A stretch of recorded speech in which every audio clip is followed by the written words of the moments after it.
Bu taom bilan qudalarni kutib olsanglar ham bo'laveradi. Uy sharoitida osongina qo'llarimizni o'ynatib mazali kabob tayyorlaymiz. Mol go'shti qiymasi, qirg'ichdan chiqarilgan piyoz, tuxum, un, kashnuch, tuz, murch solib yaxshilab aralashtiramiz. Qovurganda yorilib ketmasligi uchun go'sht maydalagichdan o'tkazib yuboring. Qo'limizni birozgina yog'lab shakl berishni boshlaymiz. Maxsus cho'pcha yordamida kabob ko'rinishini beramiz. Qozonga o'simlik yog'ini ko'proq quyib, yaxshilab qizdiramiz va kartoshkalarimizni qizartirib, qovurib olishni boshlaymiz. Kartoshka qovurilgan yog'da kabobimizni har tarafini qizartirib, qovurib olamiz. Qozondagi yog'ni yarmini olib, keraklisini qoldiramiz va kartoshkani solib, tuz sepamiz. Ustidan kaboblarni joylaymiz. Kabob sig'ishi uchun siqini olib tashlashinglar ham bo'ladi. Ustidan piyoz, pomidor, sarimsoq soldim. Yarim kosa suvni quyib, mazali xushtam bo'lishi uchun anchor saryog'idan soldim. 40 daqiqa dimlab oldim. Taom tayyor. To'ylar muborak. Retsept uchun odorangizni duo qilib, to'yga yetishni unutmang.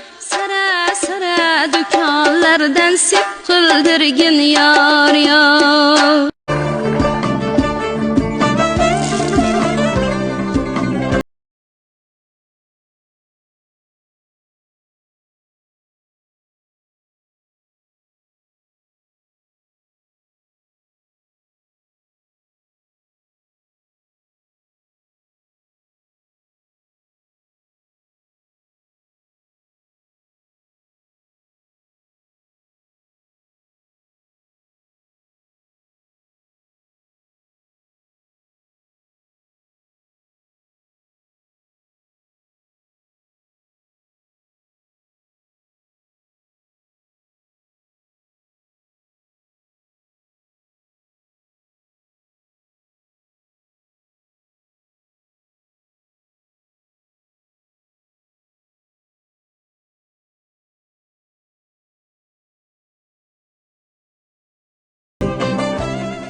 Iftorda somsa, saharlikda esa nonushta. Lavash xamiriga tuxumni chaqib surtamiz va ustidan eriydigan sirni qirg'ichdan chiqarib sepib, ismaloqni ayamasdan solib taxlaymiz. Bu iftorda somsadek ketsa, endi saharlik uchun nonushta. Birinchi jarayonni takrorlaymiz. Endi ismaloq o'rniga yumshoqqina varyoniya kolbasani qirg'ichdan chiqarib sepamiz. Chetlarini ko'rsatilgandek qilib taxlab, to'rtburchak ko'rinishga keltirib olamiz. O'rtacha olovda tovada ikki tarafiga saryog'ni suramiz va pishirib olamiz. Ikkisi birda retsepti tayyor. Retsept yoqqan bo'lsa, notarangizni duo qilib, iftorga nima tayyorlasam ekan deb o'ylanib o'tirgan ro'zador tanishingizga videoni yuborib qo'ying.